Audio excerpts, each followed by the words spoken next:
DK त्यागी sir, मैं आपके पास आ रहा हूं। डोनाल्ड ट्रंप नेटो देशों के पास और फिर से उनकी तारीफ करने लगे। जंग से किसी का फायदा नहीं होगा, तो सबको पता है। क्या इस बार नेटो देशों की मदद मिलेगी अगर अमेरिका चाहता है तो? पिछली बार तो नहीं की थी। पृथ्वी जी,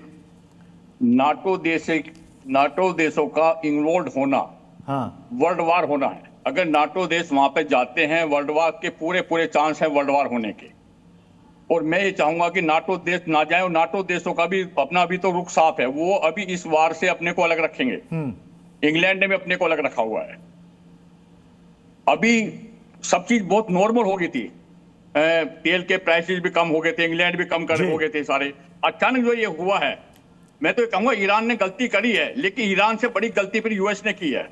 ईरान ने तो अटैक किया, गलती की है, लेकिन ईरान ने ऐसे टाइम पे गलती की जब वो जनाजा निकाल रहे हैं हमने के जनाजे में। ऐसे टाइम पे दुनिया शांत रहती है, अपने देश में एक मतलब उनका वो मातम मनाया जाता है, तो उस टाइम पे ऐसा काम करना ईरान के लिए भी ये बहुत गलत किया ईरान ने, कि जब ऐसे टाइम पे दूसरे देश सोचते हैं भी अटैक ना किया जाए। कहां तो खामने का जनाजा निकाला जा रहा है, वहां पे विदेशों से लोग जा रहे हैं उनके जनाजे के अंदर, और ऐसे टाइम पे अटैक करना ईरान के लिए, ईरान ने जो उनके जहाज पर अटैक किया है, तो ये मतलब बहुत दुखद है।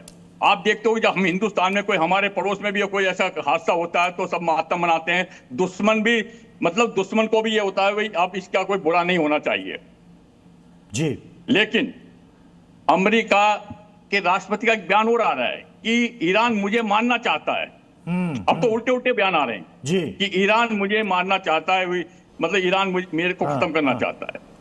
तो ये एक मतलब इतने भड़काऊ बयान आ रहे हैं, इससे तो लगता है कि लड़ाई तो बंद होने वाली है। जब ट्रंप ये कह रहा है, सुपर पावर कह रहा है कि ईरान मुझे मारना चाहता है, वो कह रहा है कि मैं तो उनके लिए टारगेट नंबर 1 हूं और मुझे वो कभी भी मार सकते हैं। मैं इस पॉइंट पर आना चाहूंगा और मैं वो 2 तस्वीरें भी दिखाऊंगा। सुपर पावर अमेरिका कह रहा है कि वो मैं दीपक वोरा सर आपके पास आऊंगा और मैं इस पर डॉक्टर सईद आपसे भी रिएक्शन चाहूंगा। मैं 2 तस्वीरें दिखाना चाहूंगा।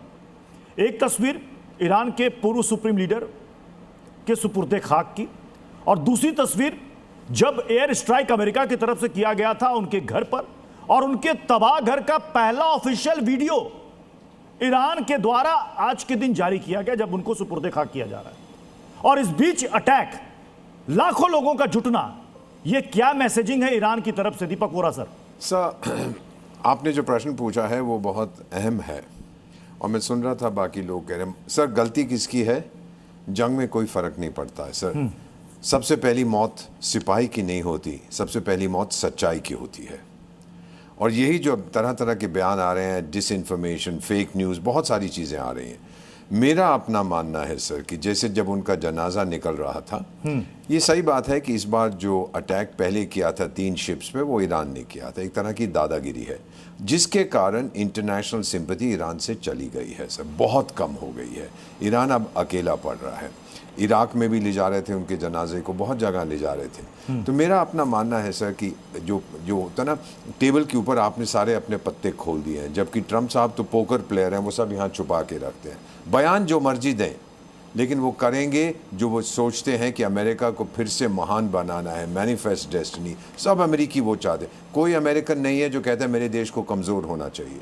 कोई भारतवासी नहीं है कहता मैं भारत को कमज़ोर करना चाहता हूँ। सब चाहते हैं अमेरिका को मजबूत करें, अमेरिकन्स, और यही ट्रंप उनको बता रहा है। सो सर, जो लोग कहते हैं कि मिड टर्म इलेक्शंस के कारण वो ईरान को छोड़ के चला जाएगा, मेरा मानना है, क्योंकि मैं जानता हूँ, कई साल रहा हूँ, मिड टर्म इलेक्शंस में वो जीतेगा अगर ईरान को ठोक के घुटनों पर ला के वो वापस चला जाता है।